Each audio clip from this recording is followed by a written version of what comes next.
তাওরাতের বিচার কি ছিল? কেউ যদি কাউকে হত্যা করে, আমাদের কোরআনের বিচার ছিল কিসাস। কি ছিল? কাটো, বলা কাটো। বুঝছেন? এখন যে ধনী হইল, ধনী হওয়ার পরে তো অত্যাচার করলো, একটা মানুষকে মারিয়ে ফেললো, তার উপরে হজ জারি হয়ে গেল, গলা কাটা, কিসাস।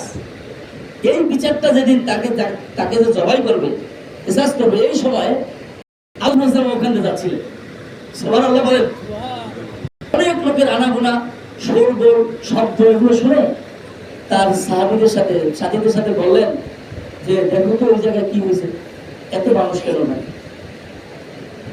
যাই দেখলেন যে ওখানে একটা লোকের এই কিসাস হবে এবং ঘটনা সে শুনে আসছে।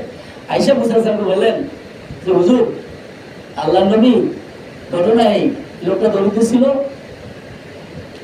আল্লাহর নবীর দোয়া ধনী হয়েছে, এলাকার লোকজন ঘুমাইতে পারে নাই, সয় সম্পদ ঠিক মতো রাখতে পারে নাই, এরপরে এত বড় বাড়ছে যে একটা লোককে হত্যা করে ফেলছে। পরে তাওরাতের বিচার তার কায়েম হয়েছে, তার এখন কিসাস হবে। কি হবে?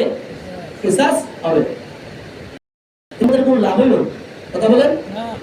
এখন তো সে মরে যাবে, সম্পদ চাই লাভ হয়েছে?